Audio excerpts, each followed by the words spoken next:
welcome back to the Talkoffame podcast. My guest this week on the podcast is Davida Padi. Davida is a digital wellness advocate and Teen Vogue 21 under 21.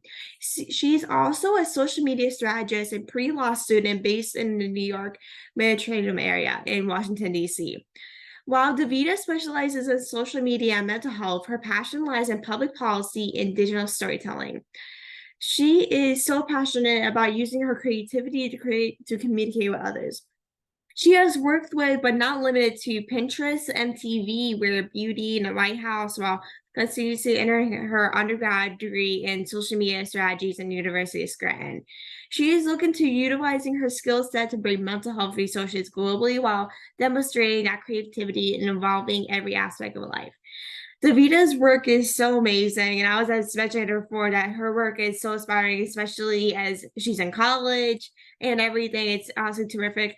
But but Davida, welcome to the Talkoffame podcast. We're so honored to have you on the podcast today and chat with you. Thank you for having me. Of course. So I know we were kind of talking about this before, but what kind of pushed you to start bringing mental health resources globally?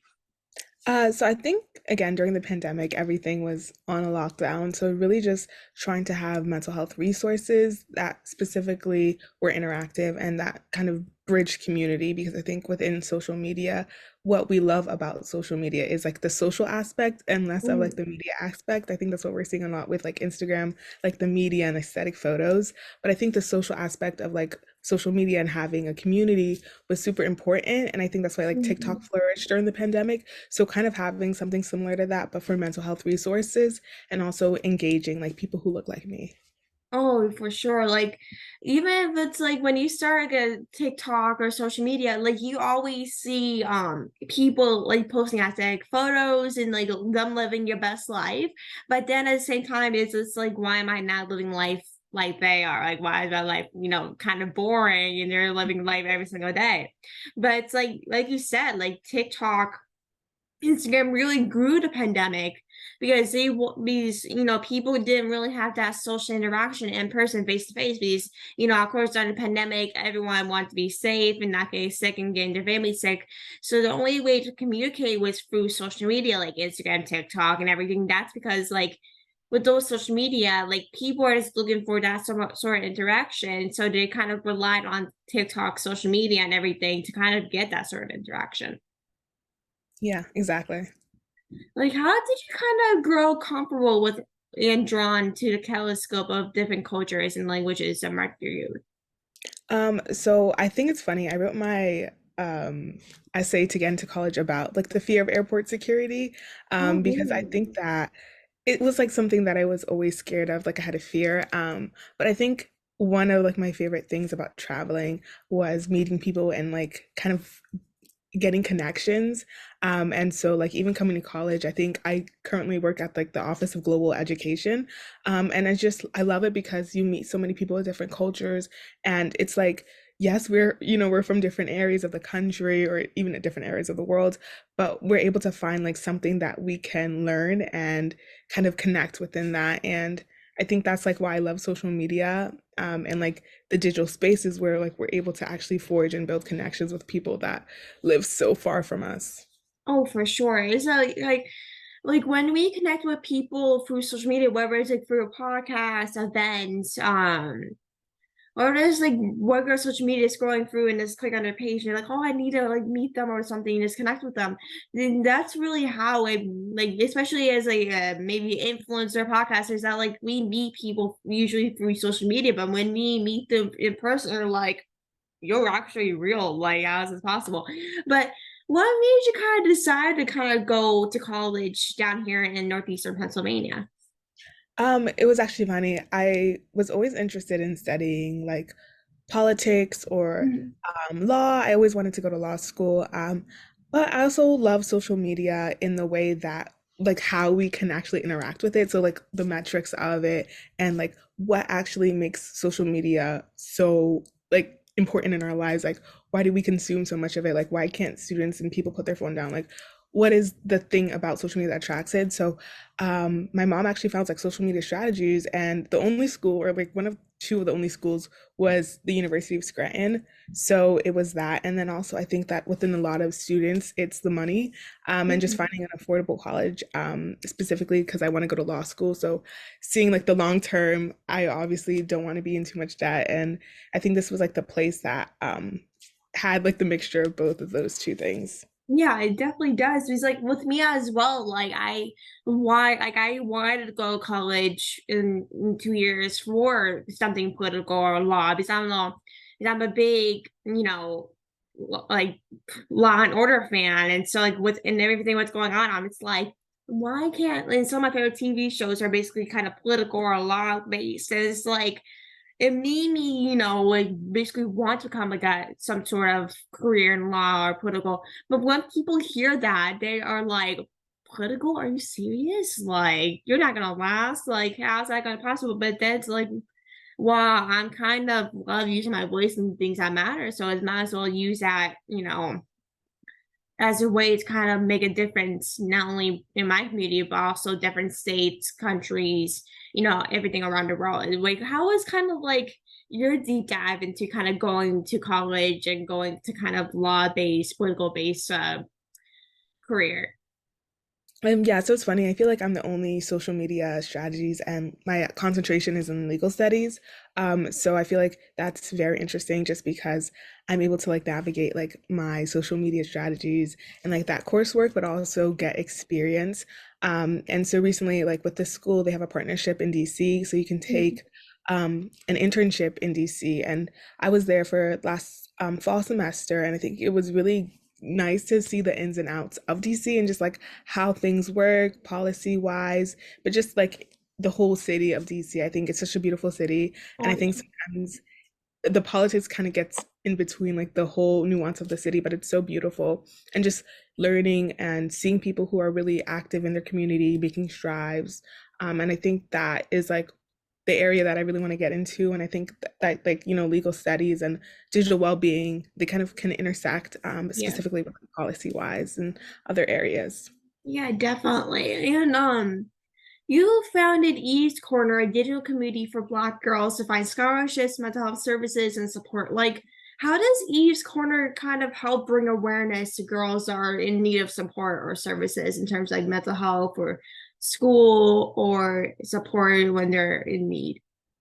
Yeah, I feel like even when I created Eve's Corner, I was still accessing the resources. Like going to my first year of college, I will say that it was a little bit of a culture shock, specifically like to be in Scranton. And Mhm. I think that's when like my mental health did suffer a lot. And so I didn't see a lot of people like me in like the peer well-being spaces at my university. So one thing that I loved was actually going and seeing my own resources, and just clicking on them and seeing videos and anything I would find looking for my own mental health, I would put it on my website just in case someone was in like the similar predicament as I was.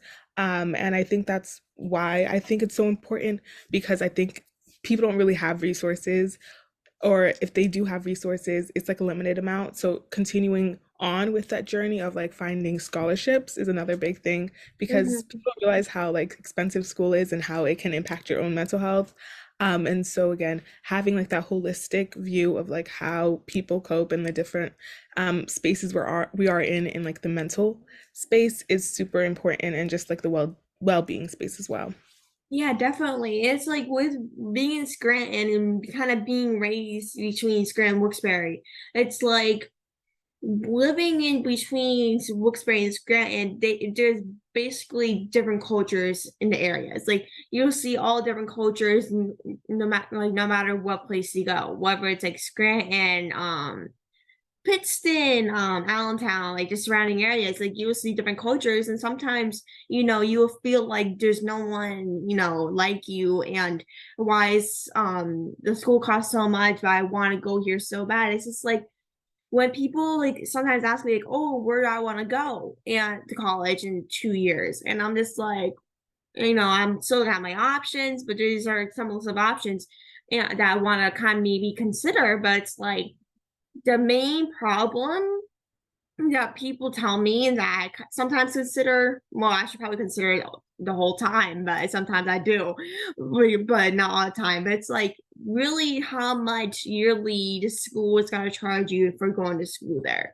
And that is like kind of like the main problem that me and my family have been talking about. Is just like when you are going to college, the main thing is how much you are getting education you are needed for your specific career, whether it's like business, nutrition, law school, or political science, journalism, whatever you major in. It's like everything comes at a cost. Not, I know with a lot of schools they offer scholarships, but it's also sometimes very difficult to get those scholarships at the same time. So it's like, even if you get the scholarships, there's always kind of the sometimes a price to kind of go to that school and pay sometimes a lot of money when you're going there or even after you graduate.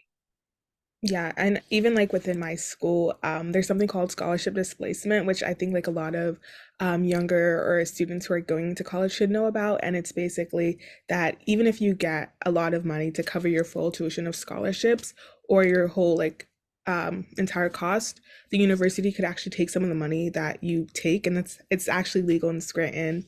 And they can take the money that they give you, and so you actually end up paying them back for getting the scholarships.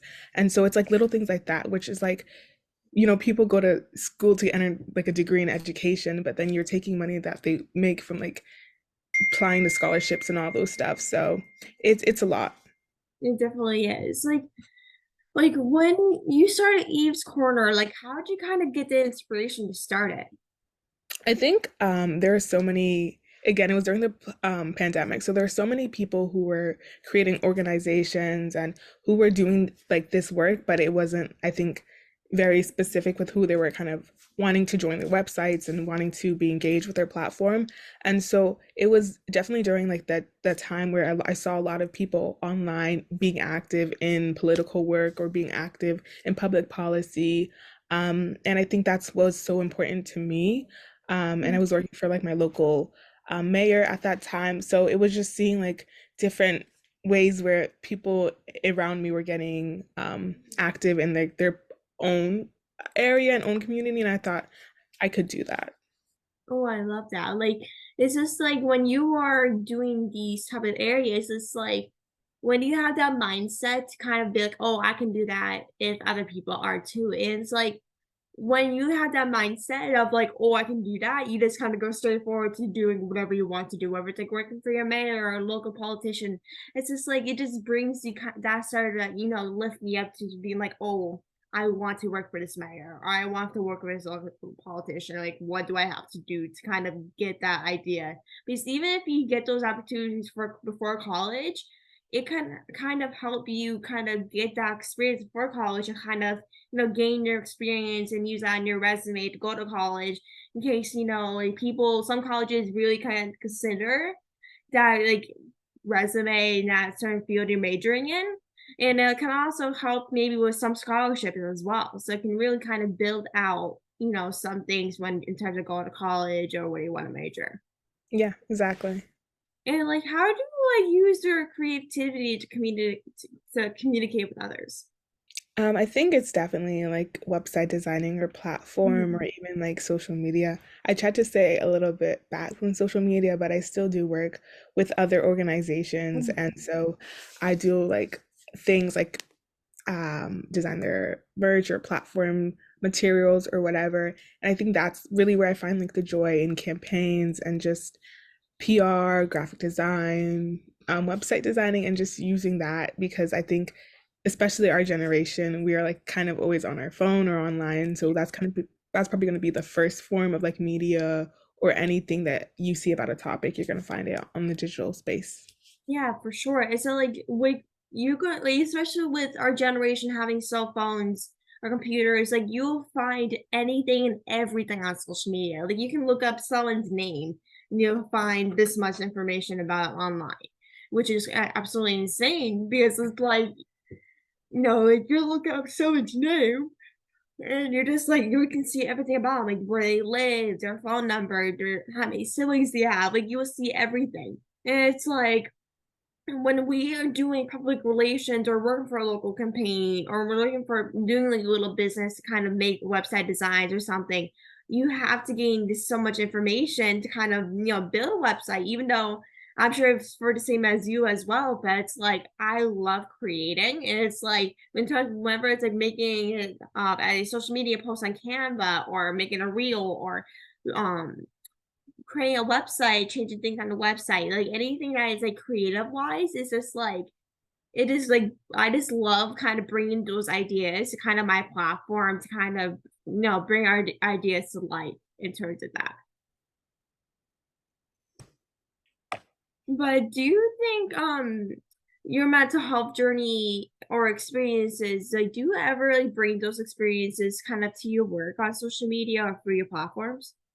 Yeah, definitely. I think even within like the digital well-being space, working in social media, I think a lot of like how I view social media and what it does to my own mental health has inspired like me to be more proactive with like posting about social media and the, cons or the effects that it can give to students and young people especially, and just making sure that what they know that they're seeing is not always the truth and not always real, and also to making sure that they have breaks and having a healthy relationship with social media. Because I remember learning from like hashtag half the story, an organization that I work with, that like social media is a spectrum. And so we're not all using social media in the same way, but it's Mhm. also important to take kind of breaks and just really know where we are. If like we can't live without our phones, it's probably an addiction. And Yeah. we honestly, it's not our fault, but there are ways for us to kind of cope with it. And so I think that's a really big part of my own mental health journey is like finding, I think, time away from my phone and time that I can spend like reading, exercising, doing ballet, something I think that's more productive to my own mental well-being. Yeah, I love that. It's just like when we are addicted to our phones or social media or everything, it can kind of prevent like how we live our lives, whether it's like going to read a book or maybe going on a run or trying to do something productive. But sometimes like we just get lost up on the social media that we forget to do those things, and it can really damage our mental health. Because like from my experience, when I'm scrolling through social media, I'm just like, why is this person living their best life while I'm just sitting here doing work all the time? Like, why am I doing so much work at 17 years old? Like, why is this, why am I living my life? This is why everyone's going out. But it's like you're just living yourself down, like getting to you, like the anxiety getting to you. Like not like sometimes I'll tell myself like not a lot of people are doing kind of what you're doing at this moment. And at 17 years old, and it's like when you get off that social media, I try to kind of limit myself with social media each day. So to kind of get stuff done and to kind of don't deal with that self doubt because I deal with anxiety. So it brings so much anxiety more than I can usually get to. And so when I'm not on my phone, whether it's like I go for a run or run a couple miles or doing an interview like this or just doing some things I need to get done that day. So I won't have to be on my phone. Since, with being on your phone, like sometimes when you go on it, you would never get off. Like, so it's like when you get off that phone, maybe go on it as a break for after schoolwork for maybe 2 minutes. They Yeah, answer some phone messages or talk to friends or something. But then make sure to just put it down so you can get that work done. Because if you don't put that certain amount of time in, you just kind of need to limit that and trying to make your mental health good so you can live every single day, like basically live your life every single day. exactly. But like, why? Like, people probably are wondering, like, why is mental health kind of a topic on this podcast and everything? But why is, like, in your opinion, mental health important? And how are you trying to, break the stigma in mental health? I think mental health is so important because it literally can dictate everything you do. And I think that a lot of times, as you said, the stigma is very present. I Mhm. was recently studying abroad in Europe and Spain specifically, and we were trying to do like an activation and thinking through ways. And I feel like for them, it is more stigmatized than us. I just realized that. And so actually bringing awareness to how mental health affects everybody. And I think the fact of the matter that it has no, boundaries because it can affect people in so many different ways, young, old, different ages. And so I think it's super important to shed a light on like, mental health, yes, but also the cultural aspect of well-being and how it kind of plays a role into the youth, especially since we are seeing such a big mental health crisis. Mhm, exactly. It's just like when you were going through that like social media, like it can make, like you said, a big mental health crisis because when people are seeing stuff on social media, it can change their perspective on what they do, especially during the pandemic. The social media and everything that involves social media really skyrocketed because the only thing we can do is really watch television or go on our phones. But it was also a main factor to kind of pursue their dreams online. I know, like we both talked, like we started some of our career stuff during the pandemic.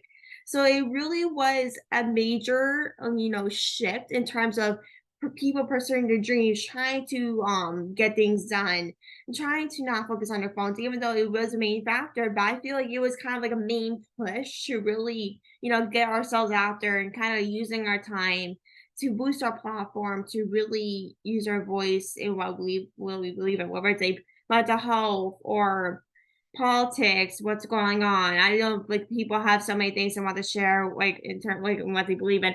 But every platform, and I know I realized, was different in every way because people obviously have different opinions.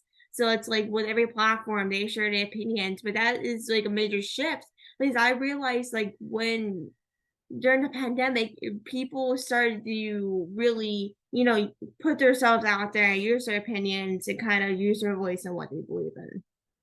Yeah. But the last thing I have to like wanted to ask you before we head off, but what is some advice for someone who wants to make change in terms of mental health? I definitely would say, I think a lot of times we think of like starting our own organization, which I think is super important. For sure. But one of my friends recently was talking about actually joining in with other organizations in your community who are actually doing the work. I think that it's great to be stand alone, but I think having a community and people to fall back on and people to uplift you is really important. So really joining in with other organizations who are doing the work. NAMI has a few chapters. Active Minds as well is a really good place for college students who are interested in like building community around mental health. And there's so many others. I think Bring Change to Mind as well comes to mind for high school students. And so there are always, I think, organizations who are looking for more students to be engaged with their work.